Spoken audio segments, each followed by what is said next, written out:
সাথে মিলে যেও না, মুশরিকদের সাথে মিলে যেও না, তাদের বন্ধুত্ব গ্রহণ করো না। অন্য আয়াতে আল্লাহ তাআলা বলছেন, ইয়া আইয়ুহাল্লাযীনা আমানু লা তাত্তাখিযু বিতানাতাম মিন দুনিকুম। মানুষদের মধ্যে সবচেয়ে ভয়ঙ্কর, সবচেয়ে ভয়াল, সবচেয়ে কঠিন দুশমন হিসেবে তুমি পাবে আল্লাহর নবীকে লক্ষ্য করে আল্লাহ তাআলা বলছেন, হে নবী, আপনি ঈমানদারদের জন্য মানুষের মধ্যে, পৃথিবীর মানুষের মধ্যে সবচেয়ে বড় শত্রু হিসেবে পাবেন আল ইয়াহুদা ওয়াল্লাযীনা আশরাকু, ইহুদি এবং মুশরিকদেরকে। পৃথিবীর ইহুদি জাতি মুসলমানদের, ঈমানদারদের, কোরআনের, আল্লাহর রাসূলের সবচেয়ে বড় দুশমন। ওয়াল্লাযীনা আশরাকু, আর দ্বিতীয় জাতি তারা হলো মুশরিক, পৌত্তলিক, মূর্তি পূজারী। এরা ইহুদিদের মতোই মুসলমানদের সবচেয়ে বড় শত্রু, সবচেয়ে বড় দুশমন আল্লাহর, ইসলামের, কোরআনের এবং মুসলমানদের। অতএব মুসলমানরা সাবধান। আল্লাহ রাব্বুল আলামিন এই আয়াত নাজিল করে মুসলিম উম্মাহকে সতর্ক করেছেন, খবরদার, খবরদার, তোমরা ইহুদিদের সাথে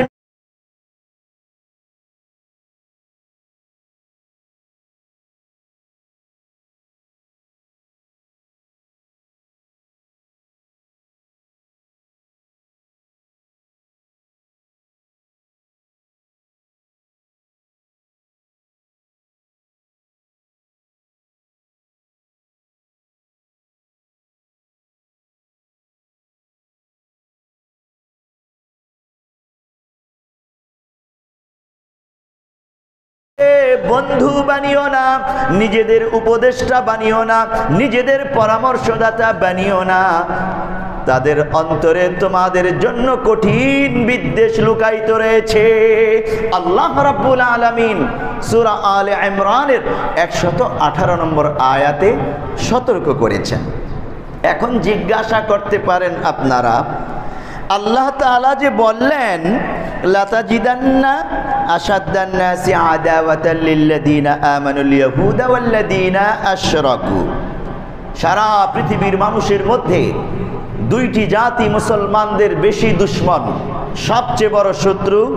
একটি হলো ইহুদি জাতি আর একটি হলো মুশরিক জাতি, পৌত্তলিক জাতি। ইতিহাসে এর কোনো প্রমাণ আছে কি? ইতিহাসের প্রমাণ প্রয়োজন নাই।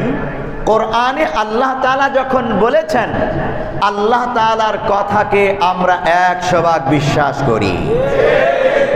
তারপরেও ইতিহাসের অনেক চিত্র বিদ্যমান রয়েছে। রাসূলুল্লাহ সাল্লাল্লাহু আলাইহি ওয়াসাল্লামের যুগে মদিনাতে আল্লাহর নবী হিজরত করে মদিনায় যান, মক্কা থেকে হিজরত করে। এখানে পেয়ারা নবী মক্কাতে যতদিন ছিলেন, 13 বছর ছিলেন।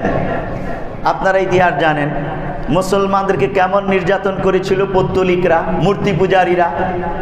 তখন তো আর নাম হিন্দু ছিল না, হিন্দুত্ববাদ ছিল না।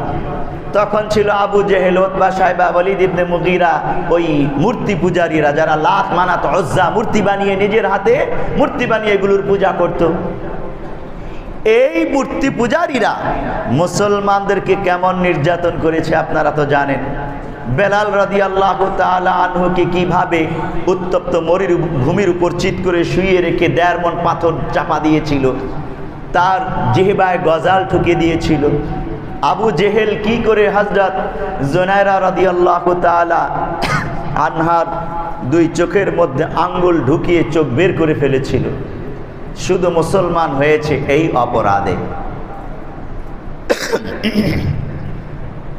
এভাবে হযরত সুমাইয়া রাদিয়াল্লাহু তাআলা আনহাকে এই আবু জেহেল মূর্তি পূজারী বর্ষা নিক্ষেপ করে কিভাবে হত্যা করেছিল। হযরত আম্মার রাদিয়াল্লাহু তাআলা আনহুকে, না হযরত ইয়াসির রাদিয়াল্লাহু তাআলা আনহুকে এই আবু জেহেল কিভাবে পিটাইতে পিটাইতে বাড়িতে আগুন ধরিয়ে দিয়ে নির্মমভাবে হত্যা করেছিল, মক্কাতে ইতিহাস আমরা জানি। অতঃপর পেয়ারা নবী সাল্লাল্লাহু আলাইহি ওয়াসাল্লাম মুসলমানদেরকে বললেন যে নির্যাতন টিকতে পারতেছে না, হিজরত করে তোমরা হাবশায় যাও। আবিসিনিয়া বর্তমানের ইথিওপিয়া, মুসলমানরা ইথিওপিয়ায় হিজরত করে চলে যায়। 2 বার হিজরত করেছে সেখানে। কিন্তু ইথিওপিয়ার যিনি তৎকালীন বাদশাহ ছিলেন, বাদশাহ নাজ্জাশী, সে মুসলমানদেরকে নির্যাতন করে নাই, বরং মক্কা থেকে আবু সুফিয়ান আরেক মূর্তি পূজারী যখন গিয়েছে ইথিওপিয়ায় মুসলমানদেরকে ফেরত আনার জন্যে, যে আমার দেশের বিদ্রোহীরা আপনার দেশে আশ্রয় নিয়েছে, আমাদের হাতে তুলে দিন, আমরা নিয়ে যাব। বাদশাহ নাজ্জাশী বলেছিল তারা আমার দেশের মেহমান, আমি তাদের বক্তব্য না শুনে তোমাদের হাতে দিতে পারি না। তখন বক্তব্য শুনলেন এবং বক্তব্য শোনার পর তার দিল নরম হলো, পাল্টে গেল দৃশ্যপট। তিনি আবু সুফিয়ানকে ঝাড়ি মেরে ভাগিয়ে দিলেন আর মুসলমানদেরকে বললেন তোমরা আমার সম্মানিত মেহমান, যতদিন খুশি আমার দেশে তোমরা নিরাপত্তার সাথে বসবাস করো। তারা খ্রিস্টান ছিল, ওই বাদশাহ খ্রিস্টান ছিল। ওই যুগে ওই বাদশাহ, খ্রিস্টান বাদশাহ মুসলমানদের উপর দয়া দেখিয়েছে, কিন্তু মূর্তি পূজারীরা দয়া দেখাতে পারে নাই। ইতিহাস এটা আমাদের জন্যে। পেয়ারা নবী সাল্লাল্লাহু আলাইহি ওয়াসাল্লাম অতঃপর হিজরত করে মদিনায় যান। মক্কাতে মুশরিকদের অবস্থা ইতিহাস জানি। মদিনাতে গিয়ে ইহুদিরা মুসলমানদেরকে ভিন্নভাবে নির্যাতন করতে লাগলো। আল্লাহর নবীকে হত্যা করার একাধিক প্ল্যান করে, একাধিকবার আল্লাহর নবীর উপর হামলা করে হত্যা করার জন্যে।